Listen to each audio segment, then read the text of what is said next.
pangani click subscribe button kuti nthawi zonse mzilandira ma notifications kapanga upload new videos on our channel Malawi News Daily Updates. Ziwa Mogomberi.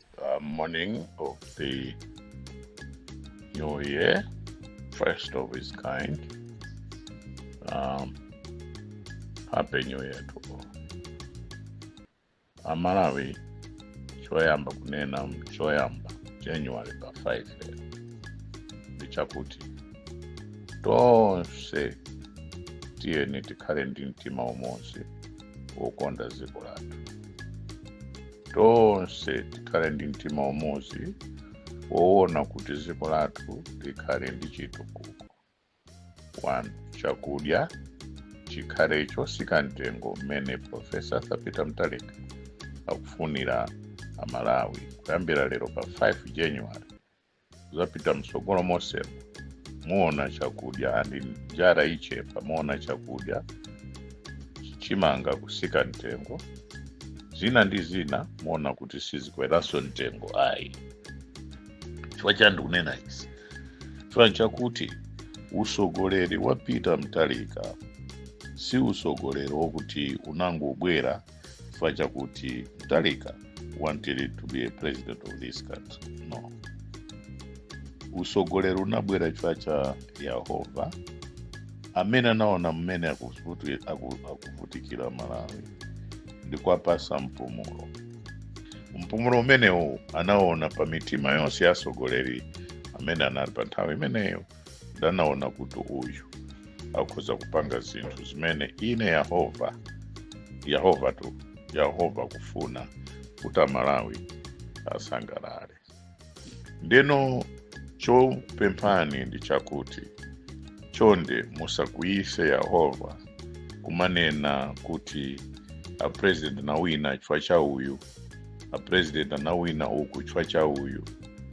Yehova akwiya ndi dziko lino simuzakhalaso pa mtendere chifukwa nkhondo ya Yehova ilibe womthandiza. Ndikunena izi chifukwa ndaona para anthu ena akamapita kwa president amakanama kunena zonama against their fellow Malawians kuti iwo akhale pabwino. Ena ufuna family yawo yokha ndi imene ipeze bwino. Ena kufuna abale awo okha ndi amene apeze bwino.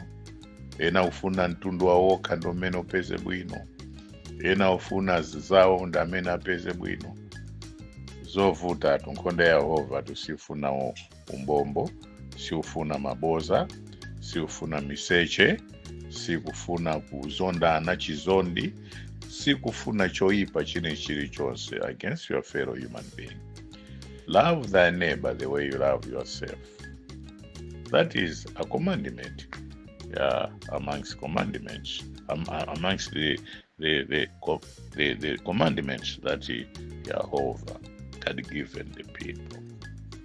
Koma mukapanga ntchito yonse ya chikondi cha dziko lanu, the love for your country, muona china chili chonse chiyenda bwino. Ndaonanso kuti pasacheda mafuta zasika mtengo. Sindikudziwa kuti azapanga bwanji koma ndaonesedwa kuti zizasika mtengo. Sindinaonesedwa ndi wina wake ayi. Ndaona masomphenya. Komanso ndaonesesanso kuti madola muno Malawi akhala ambiri.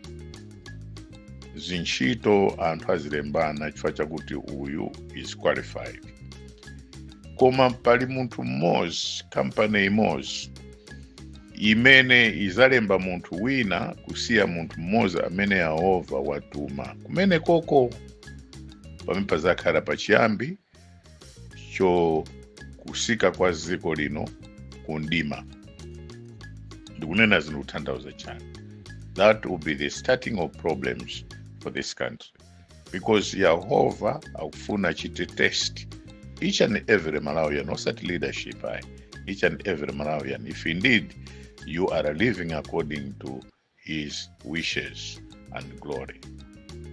So no institutions aboma changerani. Musalembane ntchito chifukwa chakuti inuyo mwauza ma girlfriend anu kuti abwere muzalembe ntchito anthu ngati mene machita boma la MCP chifukwa ku nifi ku Megafarm, ku Eskom, ku Southern Region Water Board, Central Region Water Board, Blantyre Water Board, Lilongwe Water Board, Northern Region Mzuzu Water Board, Conseco, anthu amalemba ama girlfriends, my friends ama girlfriends, as muje mama brothers ama girlfriends, anasaza kumene konde kunali chimpwirikiti cha the kingdom of darkness, worshipping idols, glorifying the devil to be the economy of this country, even worshipping individuals, which is unfortunate. So nkhondo imene tili nayo ndi ya Mulungu. Komanso amene muli mzinchito na amene a president akuchita na point, I think have an hour or have just a minute to praise the holy name, to praise Jehovah. Chifukwa kuti mukhale pa mpandopo sikuti Peter nango kusankhani, he had also to pray for it. So ngati mukukhala mpando chifukwa kuti ena mnasamba mankhwala kapena mnali kwa sing'anga kuti mpeze ujenu mudindo umene wowo. So kati ikhala kwa inu, matembelero akhala kwa inu, ana anu, zizukulu zanu, about 7 generations down from you. Ikhala matembelero opya. Let Mulungu be God. Musiyeni Mulungu akhale Mulungu. Chaka chino chikhala a year of prosperity for each and every Malawian. Chikhala cha year of Zateka Bwanji. Chikhala cha year of who knew kuti Malawi would be like this. All this will be possible under the leadership of Professor Arthur Peter Mutharika. And anthu amene mmati mumamukonda koma simukumukonda muonekera ng'amba this year. Anthu amene mwanama maboza kuti mmapemphera Mulungu pamene simapemphera Mulungu muonekeranso this year. Anthu amene mwakhala mukupanga zinthu zopusa muno Malawi muonekeranso this year. And I can see a few.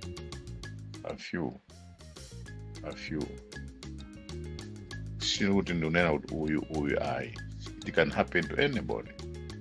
Might not go to the promised land. When I'm doing this, I'm not excluding anybody. Everyone it can happen to anybody in Malawi. Anybody. Fukwa Mulungu akufuna kuti Malawi should be a land of blessings, a land of plenty, a land of example, that the country that is landlocked can be prosperous, can progress, can achieve wonders in the history of miracles.